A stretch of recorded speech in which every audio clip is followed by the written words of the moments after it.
Alors maintenant, mes chers amis, poursuivons ce que le Ben Ish Hai alav shalom chez Zchuto Tagen Ba'adeno. Et donc, il nous a expliqué par les 4 étapes que la farine est en train de passer et aussi par l'intermédiaire de nos dents, nous avons la possibilité de nettoyer et de sauver les netzotzot akdusha, les étincelles divines qui se trouvent mélangées avec l'impureté, qui sont représentées par les déchets. Et donc ici, le Harizal Akadosh, Rabbi Yitzhak Luria, le maître de la Kabbalah, chez Zchuto Tagen Ba'adeno, il dit pense au moment de manger à 2 choses. Et là, mes chers amis, on peut se rendre compte la différence entre un Ben Israël quand il mange et une autre personne qui n'est pas élevée dans la Torah, ou bien un animal, chas v'chalela, voyez, qui lui ne pense pas, il mange. Mais un Ben Israël, il peut manger ce qu'il aime tout en réparant le monde. Donc, le Rav, il dit pense à 2 choses. La première, c'est d'extraire le bon des résidus, qui a été engendré, ces résidus qui sont comparables et qui ont été engendrés par la faute de Adam Arishon, de Adam. Et ce, depuis la création du monde, tu as la possibilité de tout réparer depuis la création du monde. Naturellement, sur un plan spirituel, c'est pas qu'on va se battre avec le pain ou avec la nourriture.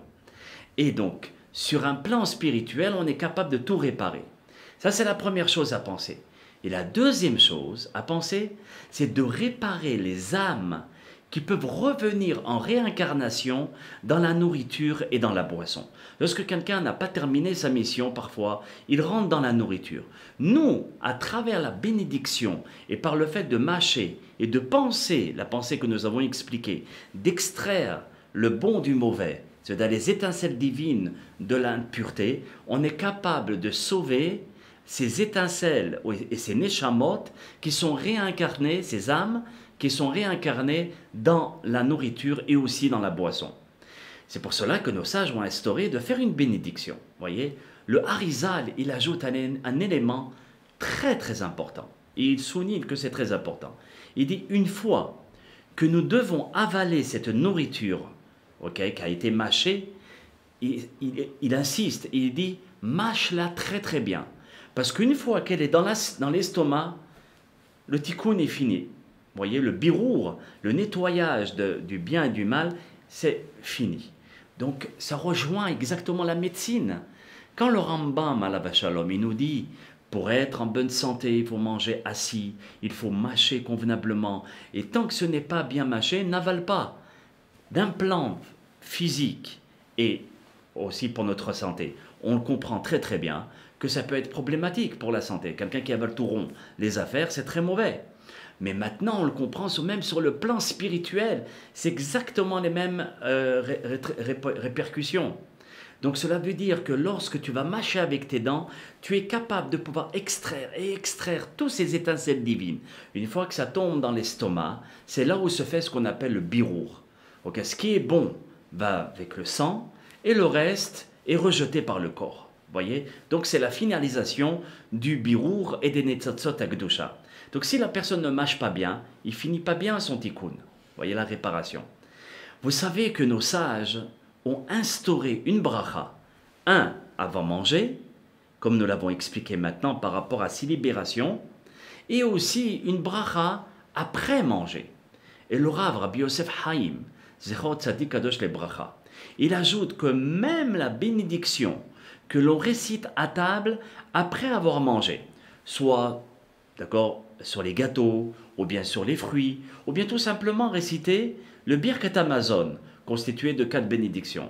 Et bien là, on élève aussi les étincelles divines des épluchures des fruits, ou bien des restes de la nourriture qui se trouvent sur la table, voyez. Et même si ces épluchures, ils vont être jetés, ils vont être jetés, c'est une très grande réparation des netzatzot akdusha. Au moment où on va réciter la bracha harona, boré nefashot, ou bien ala mihya, ou ala gefen, ou bien le birkat Hamazon. Et si l'on veut donner les restes de la nourriture aux animaux, si on en a, d'accord, il ne faut pas les donner avant le birkat Hamazon. Mais le Rav dit donne-les après le Birkat Hamazon, parce qu'une fois que tu as fait la bracha harona, que ce soit Boré Nefashot ou le Birkat Amazon, tu as déjà tout réparé les Netzotzot Akdusha, c'est-à-dire les étincelles divines qui pourraient éventuellement se trouver dans les épluchures. À ce moment-là, une fois que tu as tout terminé le tikkun, tu peux tout donner à qui tu veux, quand tu veux, comme tu veux. Qu'Hachem Itbarach Bezat Hashem nous donne une bonne santé pour pouvoir faire ce tikkun et aussi une shlitat atzmi, ça veut dire une maîtrise de nous au moment où nous nous trouvons devant la nourriture, afin de faire ce genre de réparations qui sont extraordinaires. Les écrits, ils disent que tu es capable de pouvoir réparer même la faute de Adam Arishon à travers la nourriture. Donc passons à l'action, Be'ezrat Hashem, et chacun selon son niveau. Doucement, doucement, l'essentiel c'est d'aller étape par étape. À très bientôt mes chers amis pour d'autres piroshim de Rabbi Yosef Haim chez Srutot Hagen Ba'adeno. Amen, Keni Ratzon. Kol Tov, Shalom Shalom.